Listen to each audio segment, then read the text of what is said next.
Sometimes it's the big moments. There's these incredible spaces in life where you step in and something happens and it changes your life forever.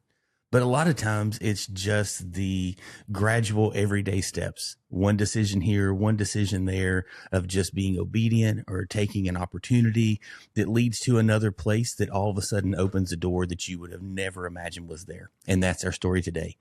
Come join us as we step into the porch and have a great story with our friend, Dylan Shelton. Welcome to the Pulpit and Porch. I'm Tony Marr, and with me as always is my friend, Robert Kell. Hey, everybody. We are so glad you're here. The Pulpit and Porch is where we kick back, put up our feet, and have real conversations about life, faith, growth, and maybe even a little sports and pop culture. If you're looking for a perfectly polished sermon, you're probably in the wrong place. Yeah, around here, it's more about those honest, heart-to-heart conversations, like the one you'd have on a front porch with good friends. Sometimes we stay on track. Sometimes we take the scenic route. And honestly, that's half the fun, isn't it? We dig into the highs, the lows, and all the in-betweens of living out your faith in real life. Along the way, we may pull up a few extra chairs and invite some friends onto the porch to share stories and ideas that just may change the way that you see things. So whether you're chasing your purpose, building your faith, or just trying to live a little more fully, pull up a chair, grab some sweet tea, and join us. This is the Pulpit and Porch. We got a seat waiting for you.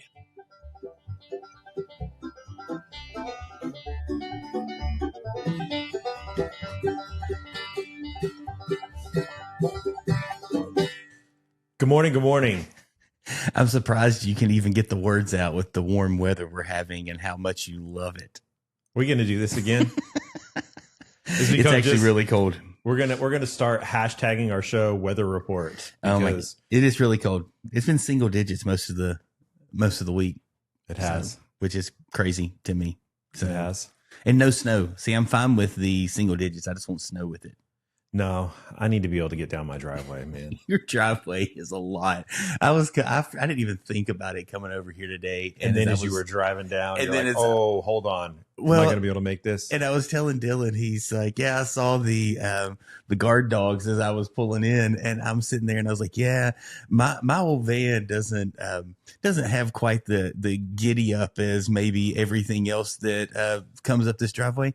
And so I kind of need a run and start sometimes getting going. And today Charlie just said, I am standing here. You are going nowhere. And he just walked in the middle of the road and stood and looked at me. And I'm going, this is going to be bad. Because there's still a little bit of snow up in the shady part of the top of the driveway and stuff. So a lot of that is salt. Okay. Yeah. A lot of that salt that I took care of you. I try to stay in the tire marks. And so past one of your kids heading out I was heading in as he was heading out this morning. And so, all right. Which one? Isaac. All right. Good. I think. Wasn't that his car? Both of them left around the same time, pretty close to each other today. The white Camry. That would be Isaac. Yeah. Yep. So he flashed his lights and waved. Said, hey. So is there. We're off to a good start this morning. I am so excited because you are, I think you and Dylan have bumped into each other before, but you have actually not really kind of officially met Dylan until today. But this dude, kid, young man, has been a part of my life for what feels like pushing a decade now. I mean, you and the boys have been buddies for a while, and all of my kids know him. He's friends with my younger two, a little more. They're kind of the same age.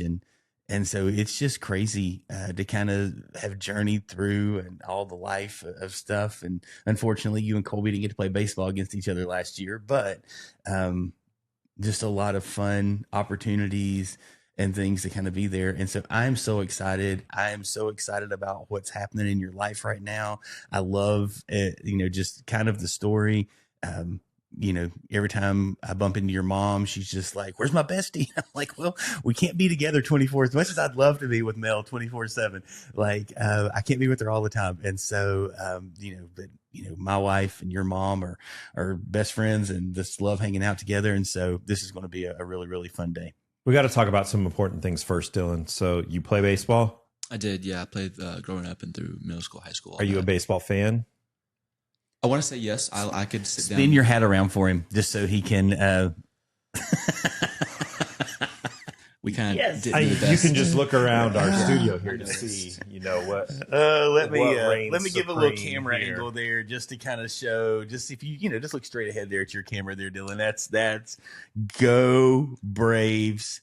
You're about to hear him talk about this whole thing of the craziness of the team he loves, Dylan, that just keeps buying Major League Baseball and don't actually win anything. You can buy championships. I'm pretty sure they did win something. In fact, in back-to-back years, I'm still three of the last 5. I think I'm my pretty statement sure still stands. there's rings and banners to show that. My statement still stands. Buying it different than winning it.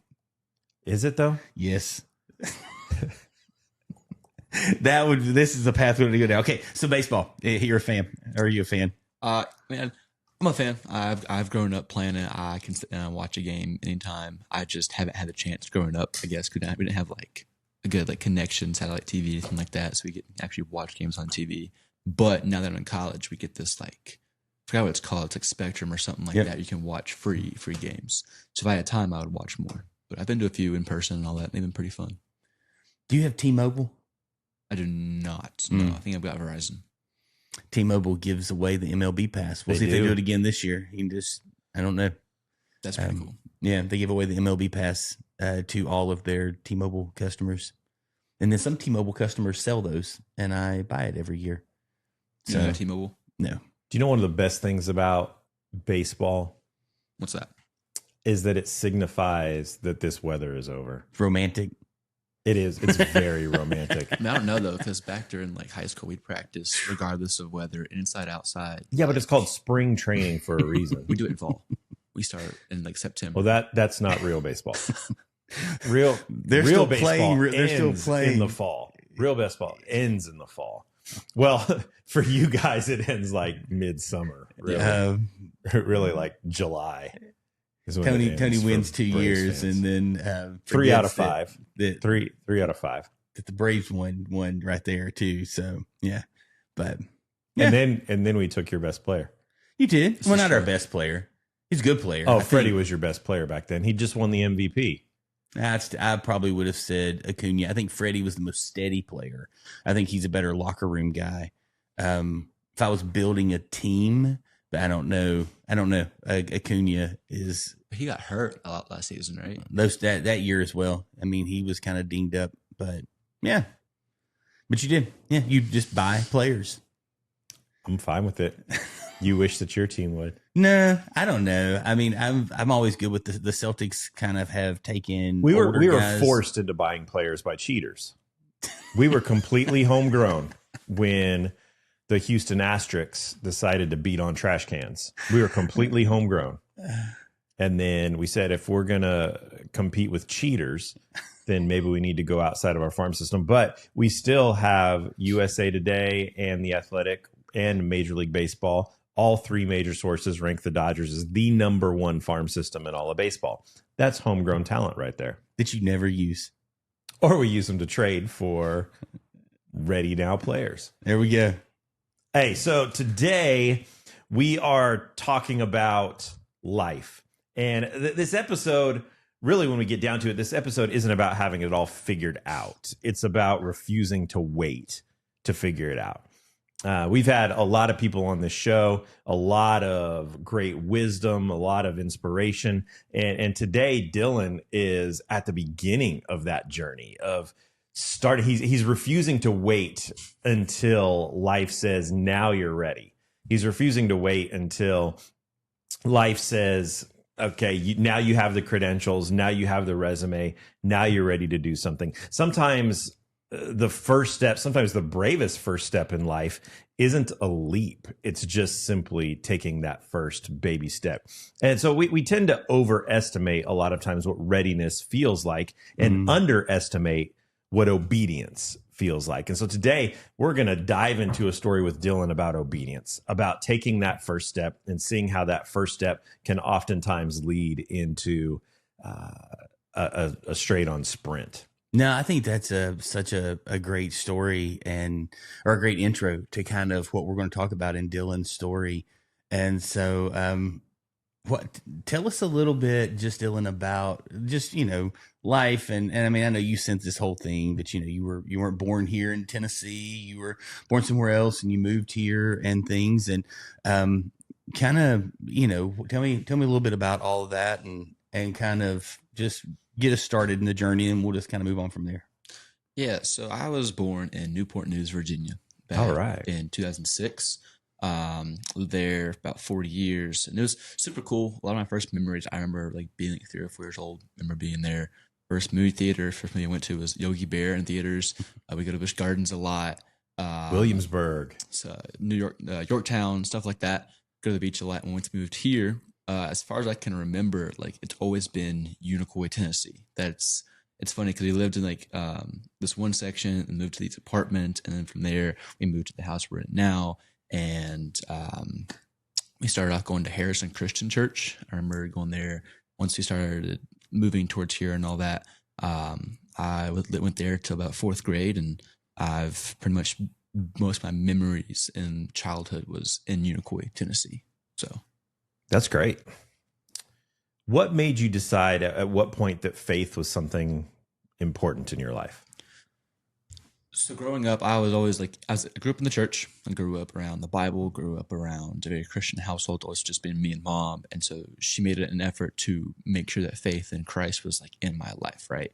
But growing up as a kid who went to Sunday school every Sunday, it was like I knew the stories, right? I knew the facts. I knew the stuff about the Bible. I knew the stuff about Jesus, but I didn't actually know Jesus, right?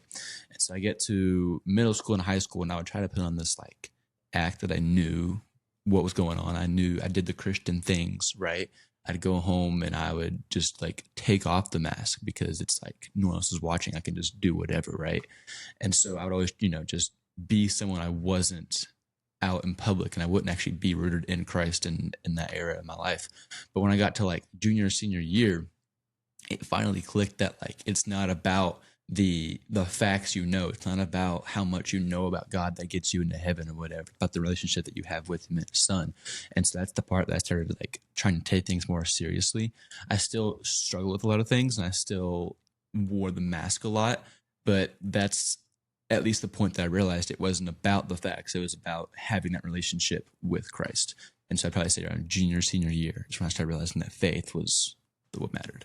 So our faith grows by exercising it. And so all of these things from life, moving here, diving into church and camp and all these different events, these are things that are exercising your faith. Was there a certain moment where it just went from being something that you believed to something that you lived? I know growing up, I went to Camp ACC, Appalachian Christian Camp. And I was a camper for a bit since like kindergarten going up until middle school and high school. And then once I hit 8th grade, I became a junior counselor for the 4th through 6th grade kids. And I stayed with that group of kids. Came back as a counselor each summer. And then at some point in that time period is when I realized that like, that's what mattered, right? It's not about just believing it, but actually like dedicating your life to it, right? I would also like, I was involved with FCA a lot in high school and partial part of middle school. And so it was actually like just being in like the school. It's like the school is like a mission field, right? It's like being there and seeing just like all the darkness in the school, seeing, people doing whatever they want, however they want, putting others to lift themselves up. That's like, okay, this place is dark. And if I'm going to like try to do this Christian thing, I got to like actually dedicate to it. I can't just, walk a walk, because then people are going to see right through that. And so if I want to make a difference, I got to actually like focus on myself to do that first. If that makes sense. Yeah, absolutely.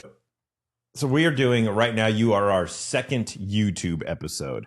We started our YouTube video series last week. You're our second episode. You've been doing this YouTube thing for a while.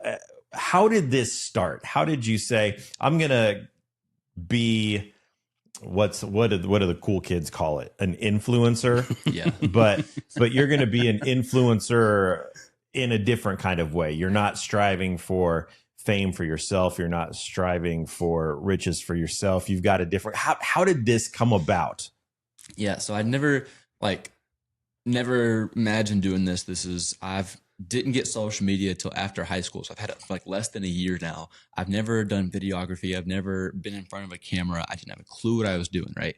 So one day, I'm sitting in my dorm room, and me and a bunch of my friends are trying to figure out how we can earn a little extra money, right? They do gambling on their phone to try and like win these like little mini games to get money. I knew mom would kick my butt if I did that, and so instead I picked up DoorDash, right? I know it's not YouTube at all, but we'll get there. And so picked up DoorDash, and I'm driving around. It's going well. It's not making the most money in the world, but I mean, it's getting a little extra like side change, right? And then while I'm driving around one day, I get this idea to just start making like videos talking about Jesus, because like I said, junior and senior year, I realized that I wanted to like be like more out there for Jesus, but I wasn't actually doing it yet. I wanted to actually take my faith seriously and actually have that relationship, even though I hadn't like, actually fully committed to it. And so now when I figured that, I started doing DoorDash, and like, okay, what's a way that I can actually be out there and just spread the gospel, right? Boom. DoorDash, make videos about Jesus. And I made a video. First one I didn't have a clue what I was doing. I was driving back from an order. Just started talking about what I wanted to do with the channel or whatever. But before that actually happened, the idea had stuck in my head for about 2 or 3 weeks before I actually finally committed to it. And usually my ideas don't take that long. They just fade away pretty quickly. But the fact that that's so long, I wanted to pray over it, right? So I brought it to God, and I was like, hey, like I got this idea. I have this idea. I don't know how to feel about it. Okay, it sounds exciting. I could totally go all in for it.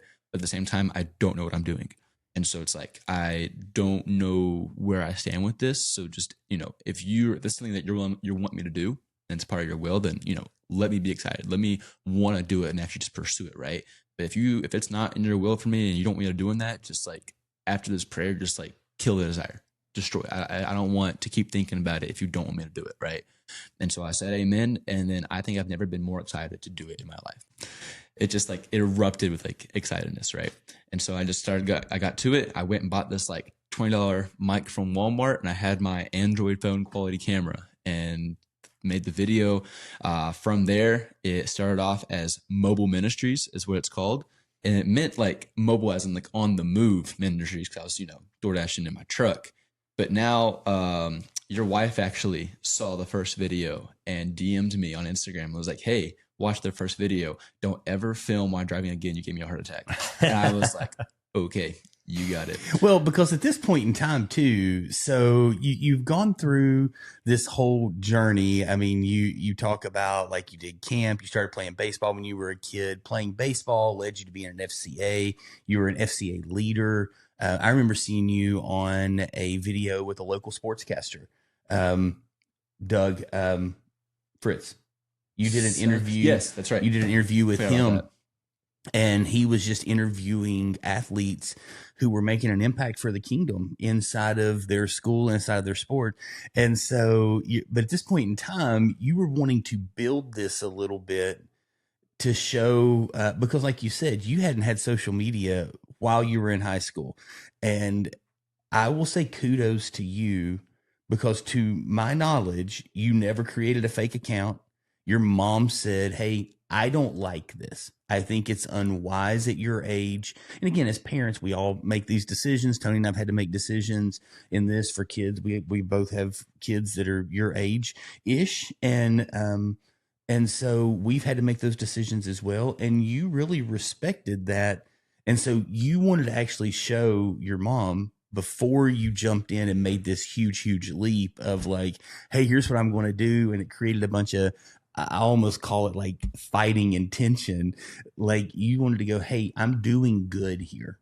There's actually a real positive thing in this. And so my family was one of the few people that kind of knew for the first few weeks as you were going and started to share what you were doing and why you were doing it.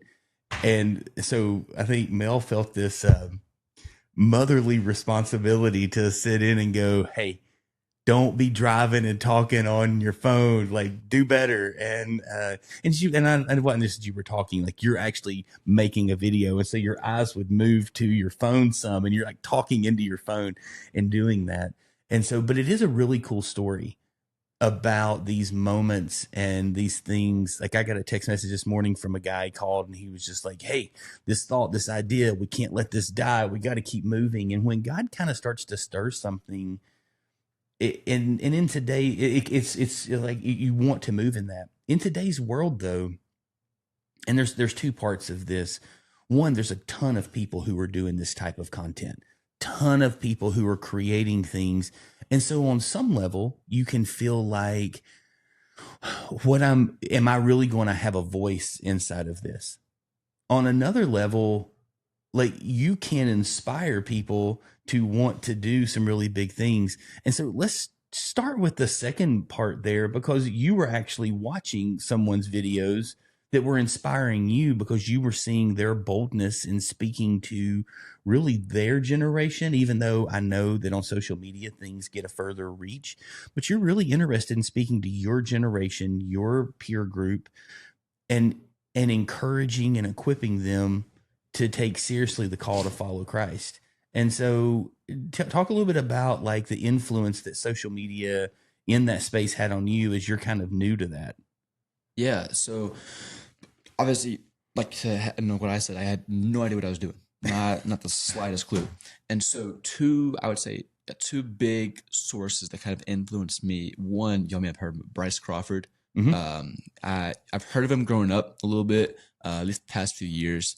And then once I started trying to like take this thing more seriously, especially like the social media aspect, I'm like, okay, I've heard this guy. I want to go see what he's about. Dude, he's like out there on the streets preaching to like homeless people, and he goes to like furry cons and gay parades and all sorts of places that like need Jesus. And he's just showing love to people. He's praying for people. He's just trying to spread the gospel.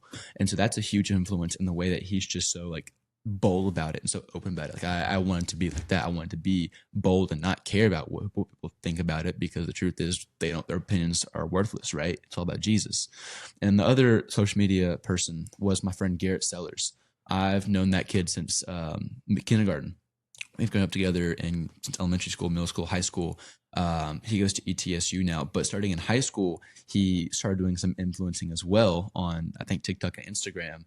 And it was more like fitness based. He loves the gym. He works out a crazy ton. And he like gives tips. He like motivates people to go to the gym. You have time for it. Like it's only like 45 minutes a day or something like that. And just he consistently tries to push people to go to the gym and be fitness and do stuff like that. And so seeing at such a young age how he was just not giving a crap and who watched his stuff, as long as he was getting his voice out, I respected that, because being on camera and being on social media is a hard thing to do. Not everyone wants to do it because it's scary. You could be judged or whatever. He didn't care. He was just voicing his opinion.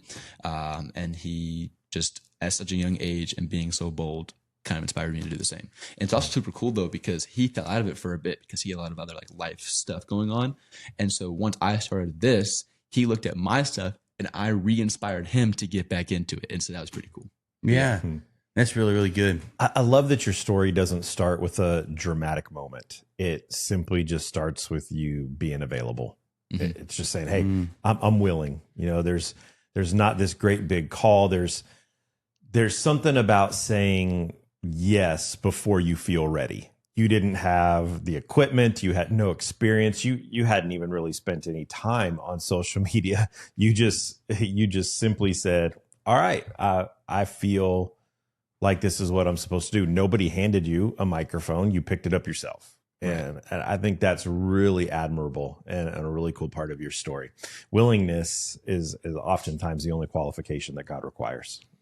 Just being willing. And that's such a hard thing. I mean, it's like, it's easy in concept, but it's so hard in the bigger picture of just being willing to step out. And you said a couple of times there, like, hey, it's like, I really care for people, but like their opinions of me can't matter more than God's opinion for me.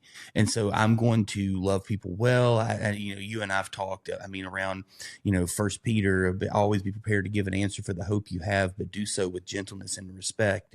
And we've talked about those things. And I think the thing about social media, that's interesting is that you can walk into any space. You can walk into Walmart, or you can, just at a restaurant or walking down the street, you can bump into people and you can have some good conversations. But when you're on social media, you're putting something out there, you're sharing something, and you have no clue how many people are going to watch it, like who those people are, what they're going through.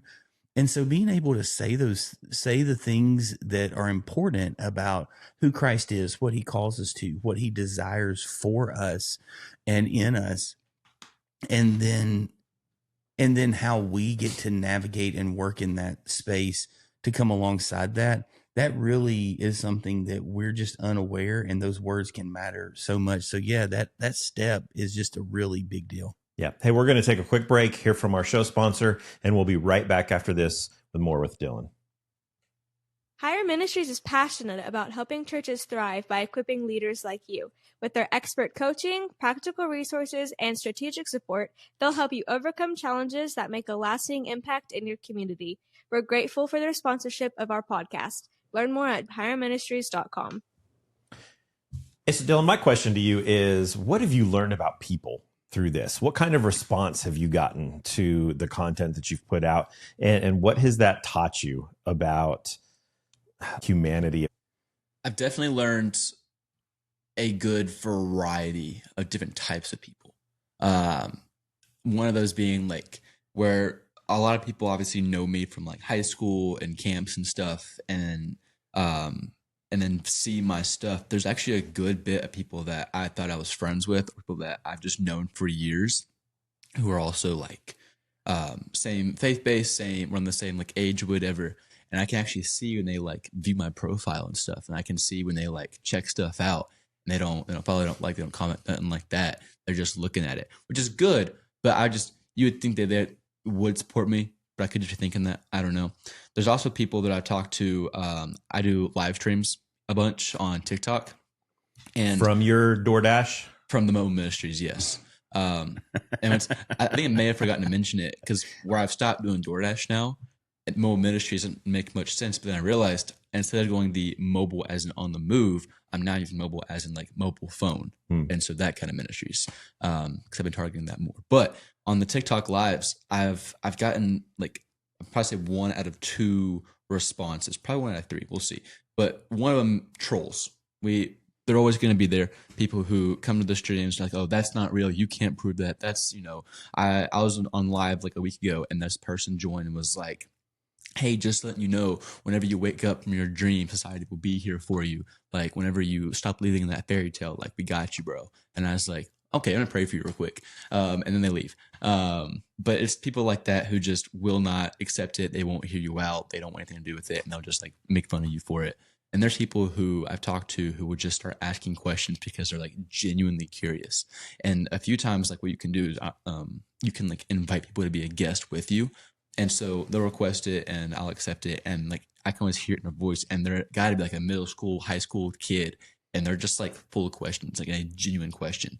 Like, some ask for like relationship advice. A big question I get a lot actually is what to do with lust, stuff like that. And they're just genuinely curious. And I feel like at being a young age, and other younger kids are like, we're kind of closer than age, like a pastor would be, like, it's easier to connect because I've been where they are more recently, if that makes sense. Yeah, I think that's so cool, because most people in the space that you're in, and I'm making a generalization, I hate to do that, but I think that it's true. And I think that we'll see if you back me up on this. I think that most people that are looking to get into that space, they want impact and they want influence without proximity.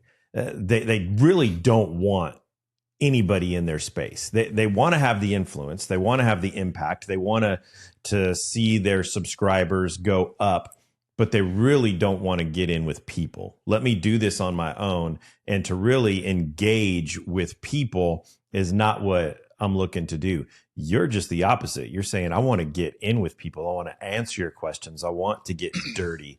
I want to really dive into the lives of the people that I'm trying to reach. Yeah, it's super, super cool, because one time I was doing it, and this person joined, requested to go be a guest. I accepted it, and it was a female voice, And they were talking, saying that this person like is trans, so born a male, and grew up trying to do the church thing, but was rejected and like judged and like not kicked out, but like felt like they had to leave because they weren't welcome there. And they wanted to know my opinion on church hurt, right? As after, first of all, I was like, hey, I apologize. That's not God, that's the people, because we fall short every day and they just misrepresent God to you. I can promise you God is not like that at all. If anything, that's where you should be, is church. That's the perfect place to be in your shoes. The person had a few other questions. I answered them, and I think that my answer in that last question ended with like, we're all sinners. We deserve death. You are a sinner. I'm a sinner. We deserve to die. But because of what Christ did for us, we get a life. And I don't think I like the answer very much, because they started saying like, screw Christianity, F this, F that, F you, you're in a cult, whatever. And then left being a guest, but was still in the stream. And I was like, hey, I'm going to pray for you real quick. I don't know if you're still here or not, but I'm going to pray for you real quick. And there's like 10 viewers in the stream. It wasn't much.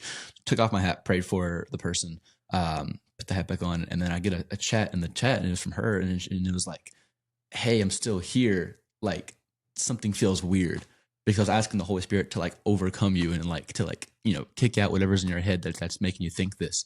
And then this person started asking like more like serious questions about like, hey, I've kind of want to start reading the Bible now. Like, what do I dive in and whatever? And I think it's like so cool to see how 5 seconds ago she was like against Christianity wholeheartedly and like saying, F this, screw that, whatever. And then 5 seconds later, she's like, okay, actually, I'm a little more curious now. Like, why did you do what you did? If I said this to you, why are you responding in this way? I thought that was super cool. Yeah. So what was the follow-up with that? The person followed me, which was cool. And I went to this person's profile, and it was all just the opposite of Christian things. It was not a good profile to look at. But they followed me, which is a step. It's a seed planted, which is good. We talked a little more, had a few other questions before this person left, and then that was that. But it's just a seed planted, which I thought was super cool, because again, she sounded like completely against it, didn't want anything to do with it, and then all of a sudden something changed. So yeah, the plant, the water, and only God makes it grow. That Paul talks about. It's just that's the thing that we're doing in moments in life, and the reality comes down to is regardless of how we think or view on something, the journey to get someone to step into and start to navigate a faith space of understanding who God is and how much he loves them and what he desires for them.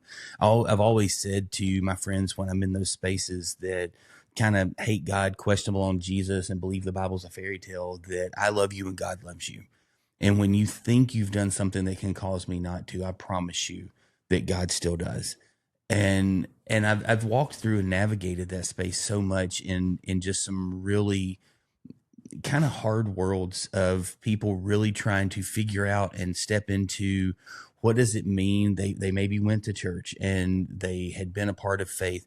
And look, it's, all have sinned and fall short. And I think that's the thing I try and remember. And I think sounds like you did a really good job in that conversation. And so, kind of to Tony's question there, I think that's a really, bold step to be willing to let people into your story, to let people into the bigger picture of God's story that you're a part of. And that we all are, as we're journeying our faith and our relationship with him. But I think that's a really, really cool space, and just how you're able to kind of interact. And I'm gonna be honest, I don't know, Tony, if we started doing videos and people could jump in and ask to join, that I would be brave enough to let them just jump in and join and do it. And so it is exciting for me to see. And I think the thing that's really cool, that I'm interested to hear your thoughts, because I think this is where a lot of our listeners will be thinking and going, is that you're not a pastor. You're not a full-time pastor. You're not a theologian. You don't have a PhD in biblical studies. You're a sophomore in college? Freshman in college right now. How old are we feeling? Yeah, very old. We've got kids older than you. But yet you're doing something to impact the kingdom.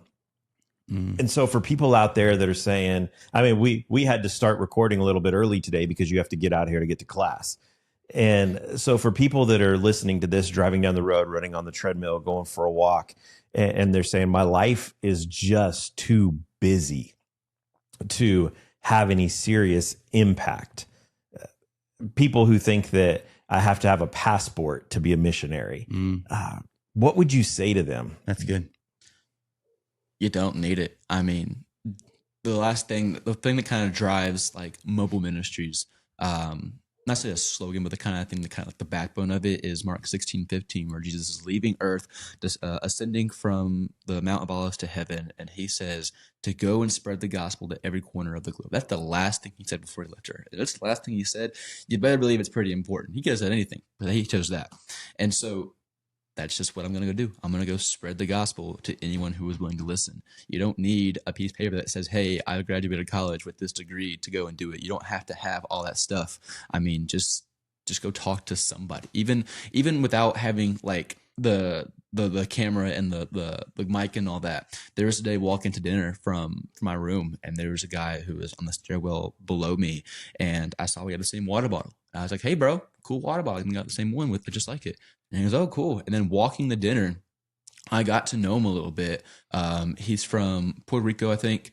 He plays soccer. He's like 22 years old, with a criminal justice major. And I asked him, I was like, hey, do you have a home church? Like, what's your relationship with Jesus looking like? Never talked to a student before in my life, right? And he was like, well, I mean, it's not the best. I don't really do the Christian things, but I mean, I believe in him. And I was like, oh, okay, I got you. And he was like, I said, like, do you think like, you're going to heaven at all? And he goes, no, probably not, because I've sinned too much. I messed up too much. I was like, whoa, man, that's not how that works. And I said, look, we've all sinned, we've all fallen short, but like, he still loves you a lot. All right. And I kind of broke down the gospel for him a little bit. And then I actually asked if I could pray for him like before I got to dinner. And he said, yeah. And like a smile went like above his face. Like it was like a huge smile, right? Prayed for him. And then that was that. Like you don't have to be some fancy, big professional person. You don't have to, have a bunch of, popularity, whatever. All it takes is one person you got to talk to. Yeah, I love that you're not arguing theology. You're simply just inviting conversation with people. It's super cool too, because on the live streams, like I'll like encourage viewers to like, hey, feel free to ask any questions y'all got. I got my Bible open. I got Spotify open. I got the mic. I'm just, it's a conversation between me and the viewers, right? And I'll say like, I'll answer any question you have to the best of my ability. And I'll say, I'm only a freshman in college. I'm not some big fancy pastor. I'm not some like apologetics person, but I will continue. You're not Robert Kell. You're a big fancy pastor. In fairness, like I don't know if I hate both of you all or not right now, but like in fairness though, I'm in text threads with like 3 different like doing discipleship work through. So we read scriptures together and then we text about it back and forth. And there are just moments where like they ask questions and I go, I don't know. Mm-hmm. Like right now, I don't know that I can answer that. Like I need to take a minute. I need to kind of catch my breath. There was something the other day I had to go back and go, my bad. That was wrong. And I had a thought about something and I just thought, hey, I don't know that that's the best thought. And because sometimes you dig way back and, and Tony and I talk about this, you haven't been in these conversations, but just in a very like legalistic background, sometimes I reach deep back into the bag of what I'm going to pull out and I'm going, oh, this sounds right. This feels right because it's comfortable, but it's kind of in that space. So it's crazy because I didn't get your text. It didn't come through. Yeah, that one. Keep waiting. But but I think that's the thing that's so good about those is like in that space, being able many times to look at someone and go, that's a really good question. I don't know that I have an answer. And the thing I love is. So for me, it's so funny because you told me mobile ministries and I knew you were doing DoorDash at that point in time and the mobile phone and all those things. But I always thought about this from going to all the world, be mobile. Like we are called to be mobile and is the greatest tension in the world for me is I just continue to navigate the scriptures and I look at what God says. I look at what Jesus did and how the Holy Spirit seems to interact with people inside of scripture. That they are called to be active and going and not to just be sitting And so I just love that whole thought and that conversation. But anyway, continue that. What's interesting to me is that you're doing a series right now on weekends about mobile devices and technology and all of this. And we're the Pulpit and Porch. We kind of drive this theme, this idea that we're just sitting having porch conversations. And the porch didn't disappear. It just went digital.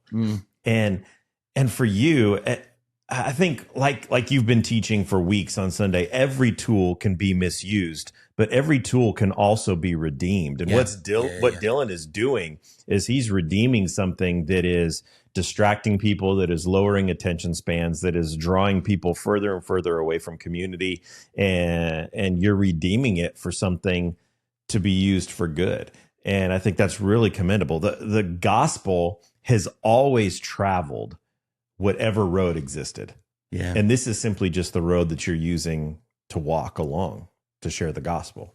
Right. It's the reason I kind of like chose this above. I mean, I probably could have done any other things, but like so many people like nowadays are on social media. Like I know at some point in the future, I might look at Facebook or Twitter or something like that. I don't know yet. For like the older people.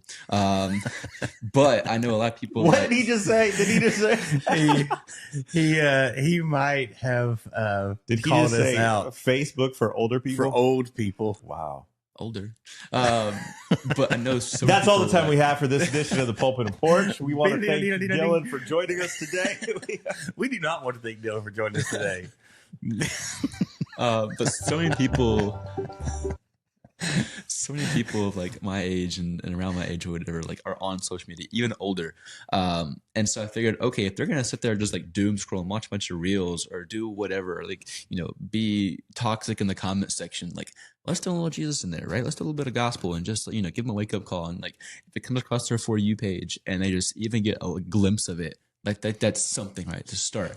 I looked at some of my analytics and there's a bunch of like, I know TikTok and Instagram, like my analytics, my age groups are like 18 to 24, 30s, and some 40s. But like YouTube, it's mostly like 40s, 50s, 60s, 70s people, like year old.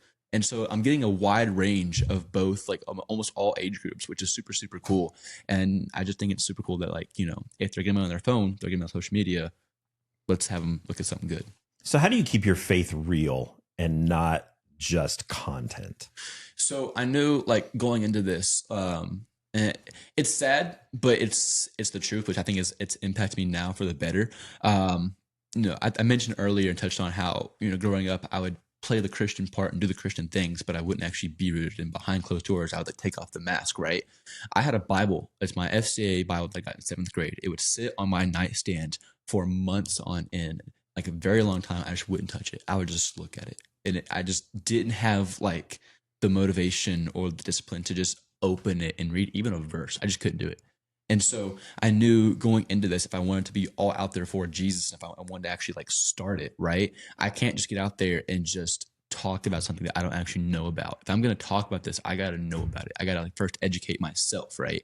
And so doing this has actually been a huge motivator to consistently be in the Word and to read it every single time. Before I record every single video, I open up my Bible and I just spend time with Jesus. I pray and I read it and I just learn something about it first, and then make the video to talk to it about others. And so I definitely focus and prioritize my faith over others, because in the end, it's like, I don't want to like say, I'm glad you got saved, but I'm going to hell, right? I don't want that. I'm focused on my faith first and then trying to help others, if that makes sense. Yeah, that makes sense. I think that in the world you're stepping into, it's so difficult because there's pressure online to always sound certain, to always sound like an expert.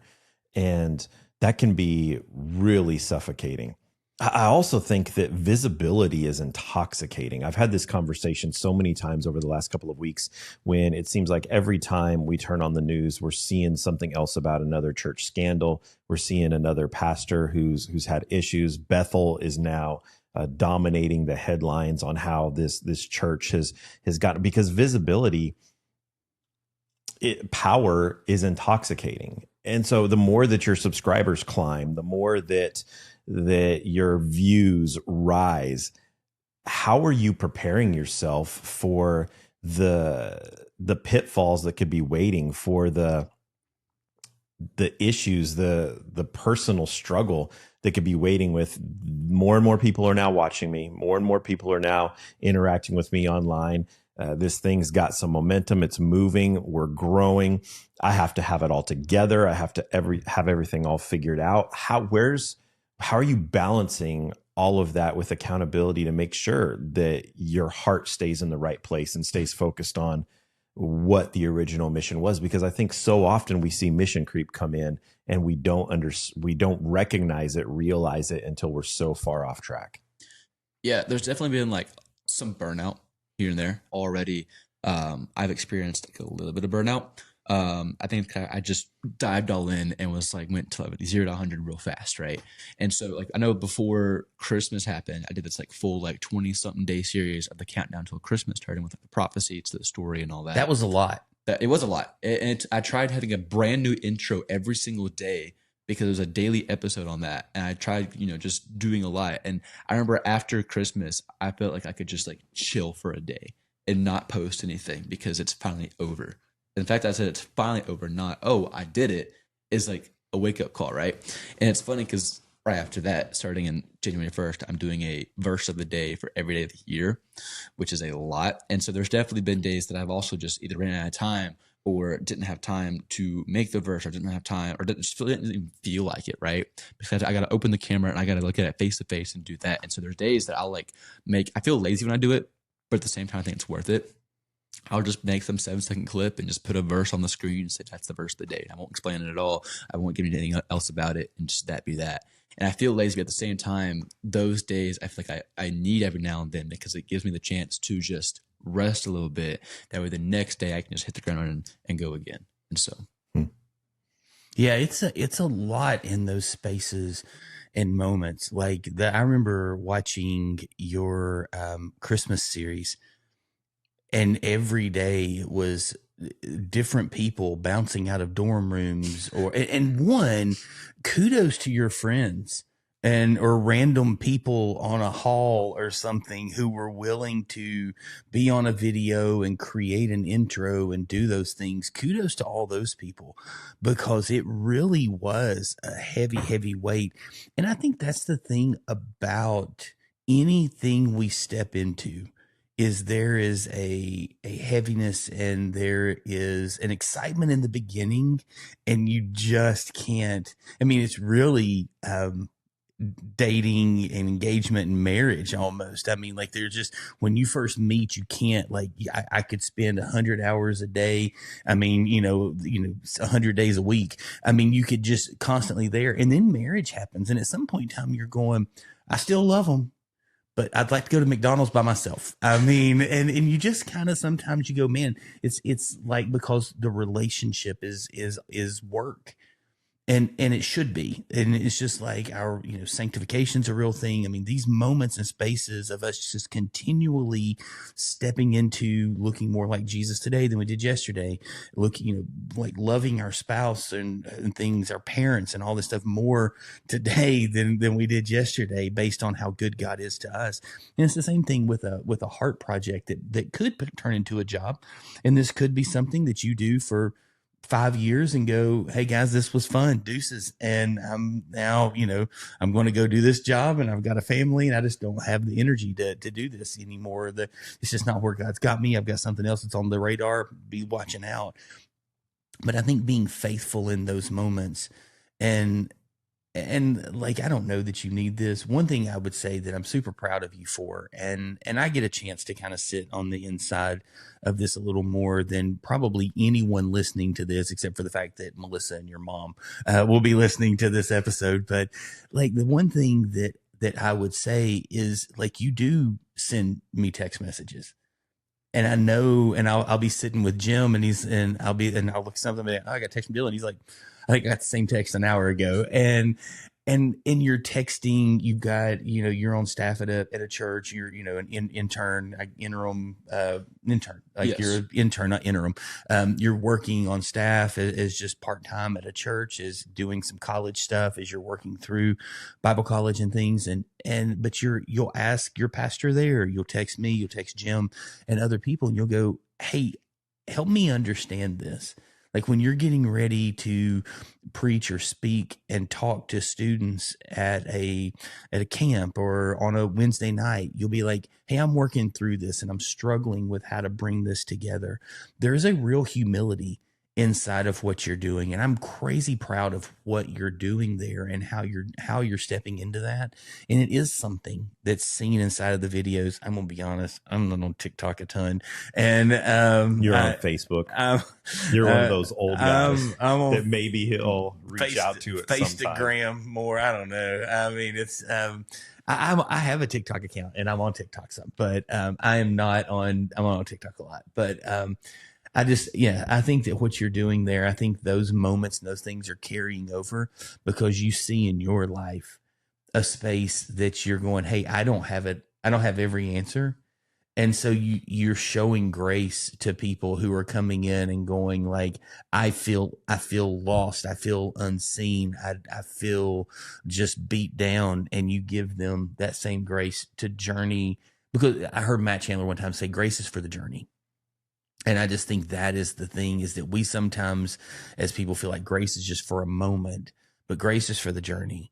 And we receive that grace and we're called to give that grace.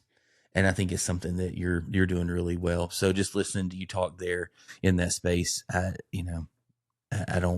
this probably wasn't the time to give an encouragement speech, but because I think some of this too, I look at this and I go, there's parents listening to this, because you and I, like we probably attract people that are closer to our demographic, and there's people who are parents. And I think there's a lot of good things to be said about your mom delaying some social media in your life. A lot of really, really good things. And there's parents who are still going, oh my goodness, I don't know if I want my kid out here in this space. But man, if they have a calling, I think we're seeing that if God's called them to something and they're really passionate about it and they're willing to do it, there's an impact that can be made and a difference that can happen in this world that's so much bigger than we can even understand. And that's, for us, I'm trying to even think. I mean, you and I are about 3 or 4 years apart in age. What would it have been in the 80s and 90s when we were, teens and, in that space? Like what would it have been that our parents were going, this is just the devil. And we're going, hey, I think there's an opportunity here. And I don't know, DVD ministry. I don't have a clue. Mailers. But what now? VHS. Yes. Yeah. I was around for VHS, but I may still have a few at the house. But I just think there's a lot there that's moving in that space. Dylan, what are you most excited about in this season? Like winter or like? Nobody's excited about anything in this season. I love winter. This season of life, where you're at with what you've got going on. And all that. Just what God is doing in you, what God is doing through you. What has you excited? What are your goals? Where do you see this thing going? Goals. I've talked with Garrett a bunch because me and him are currently on a race to 10,000 followers on TikTok. Winner gets $50. And so a goal is that, but also there's not really an end goal. I mean, he says, just keep going, keep just shooting for the sky. There's no limits. Just keep going. Do whatever you can. Keep learning the algorithm. Keep, correcting stuff. Keep fixing stuff. Just keep learning how to make videos and just keep growing. Right. And so as of right now, that's kind of the goal, is to just continue to get better at what I'm doing, because there's always room for improvement in all that we do, always. But also just continue to just spread the gospel, continue planting those seeds, just continue doing this. I mean, I don't know what else I've got, and what else God's got planned like for me in the future. I don't know where exactly I want to like be with this in a year from now, 2 years from now, 3 years from now, from whatever. All I know is I just want to continue to grow it, get the word out there for those who don't hear it. And yeah, I mean, there's not really some big fancy, I want to get there, I want to, go on tour someday. That'd be pretty cool. But like, there's no official end goal. It's just grow right now. What I hear is your goal isn't to do more. Your goal is just to be more intentional. Sure. with what you're doing. We're going to take another quick break. And then when we come back, Dylan, we're going to put you through the ringer on Truth or Trash. At Higher Ministries, they believe strong leaders build strong ministries. That's why they're committed to empowering pastors and ministry leaders with the tools they need to succeed. Whether you're navigating challenges or looking to expand your impact, their team can guide you every step of the way. Check out higherministries.com and discover how they can support your ministry journey. All right, Dylan. So we're going to our favorite segment of the show, Truth or Trash. In this segment, I am going to shout out some statements that are maybe a little spicy, maybe a lot controversial, and we want your opinion. And Robert will chime in as well on whether or not these statements are true or whether or not they are absolute trash. You up for it? Your opinion. Just your opinion. Your opinion. And he's saying if my opinion is true. No. He's giving his opinion I'll as give well. my opinion as well. Are you ready for this? I'm ready. Are you sure? This I seat hope can so. get hot, Dylan. Oh boy. Are you prepared? I think so. Here we go. Truth or trash. Social media is one of the most underutilized mission fields in the truth. In the church. Sorry. I think Tony believes it's truth. In the church, I would say more modern churches are starting to use social media to like give updates to the congregants and all that, as well as promote events that are coming up. No, Dylan, you don't understand the game. It's a simple say it's truth or trash. one word answer, truth or trash. Is this true or is it trash? That church. So do you think that social media is one of the most underutilized mission fields? Trash? I would say true for most churches. I would say true too. Yeah. I think that they're not utilizing it well enough. I agree. Yep. Most churches. If faith never leaves the building, it's probably not growing. Truth. Truth. You can't handle the truth. Consistency matters more than charisma. Truth. True. You can't handle the truth. If a restaurant has a long menu, it probably isn't good at anything.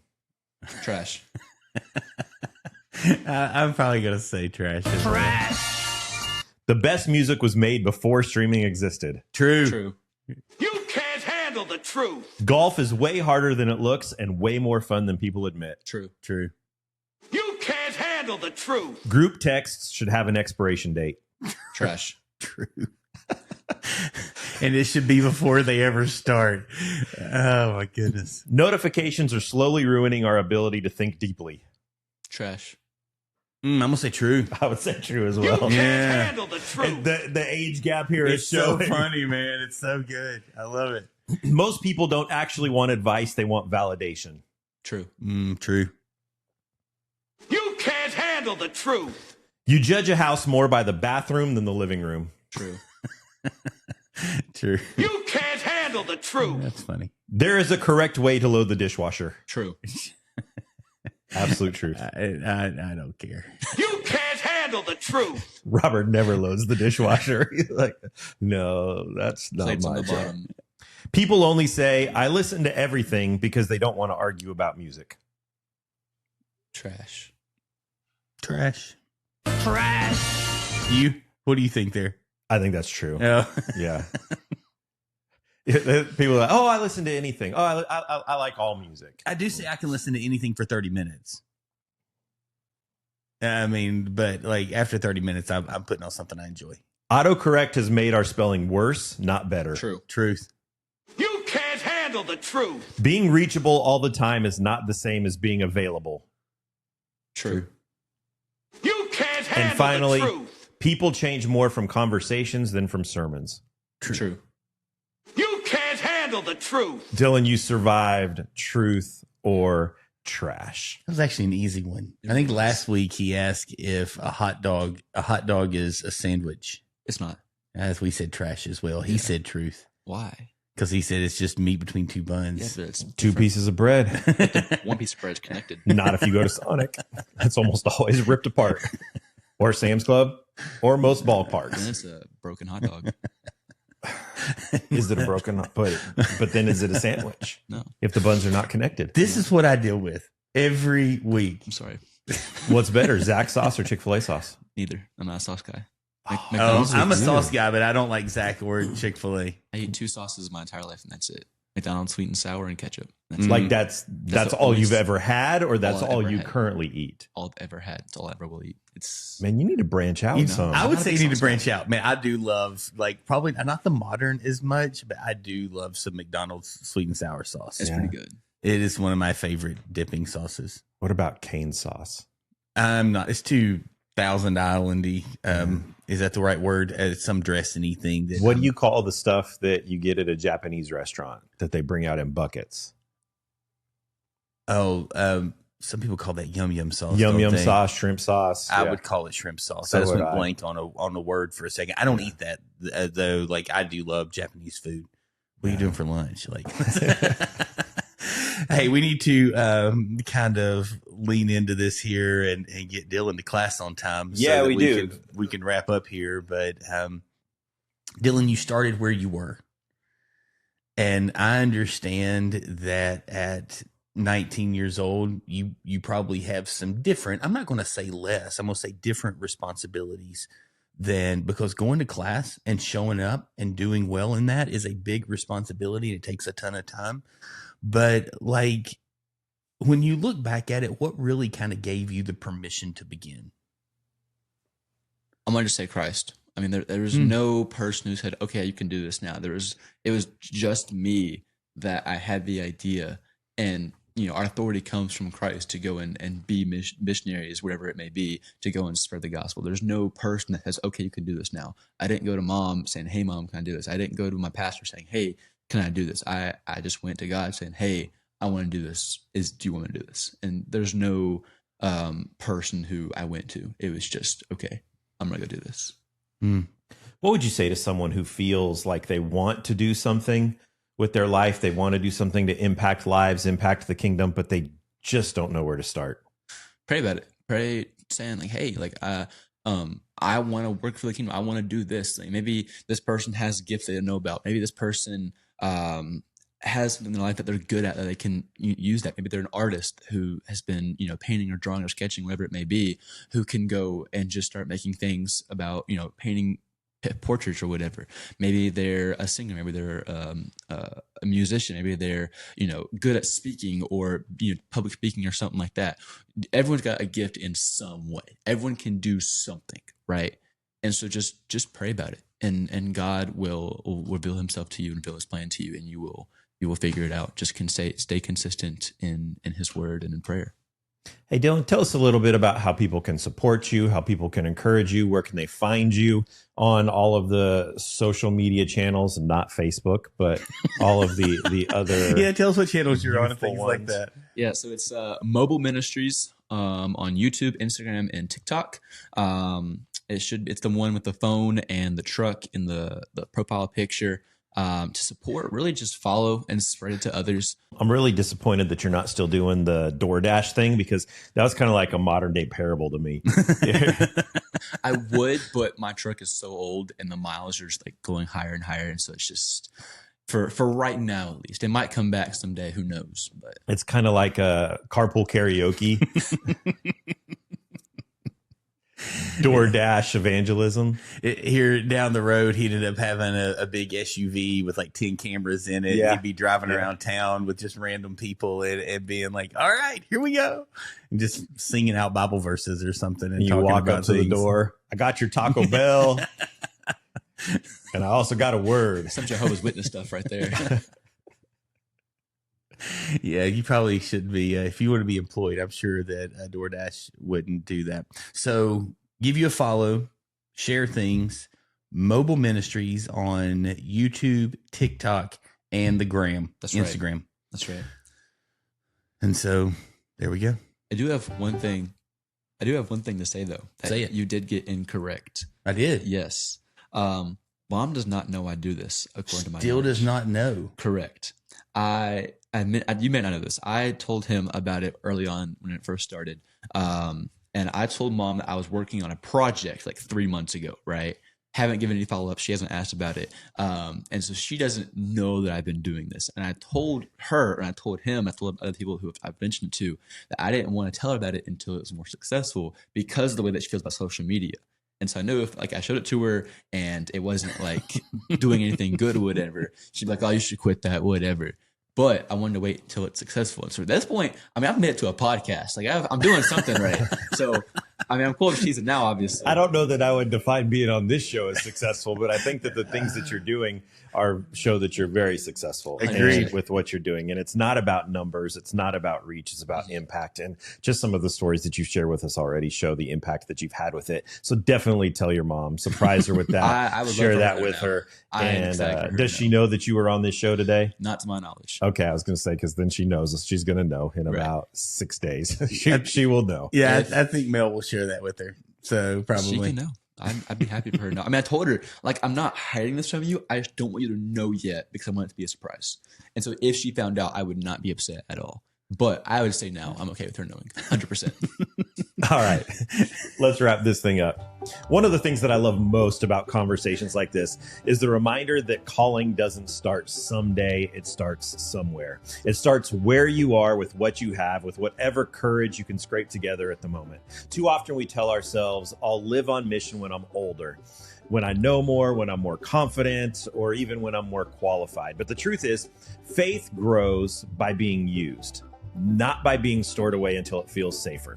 What you've heard today isn't a finished story, but it's a faithful one in progress. And maybe that's the invitation for all of us today, to stop waiting, to stop overthinking, to stop assuming obedience requires permission, because God has a long history of doing meaningful things through willing people, not polished ones. So wherever you're listening right now, in the car, on a walk, at work, or on the porch, ask yourself this one simple question. What's one small way that I can live on mission right where I'm at? If this conversation encouraged you, challenged you, or made you laugh, we'd love for you to subscribe, share it with a friend, and join us again next week right here on the porch.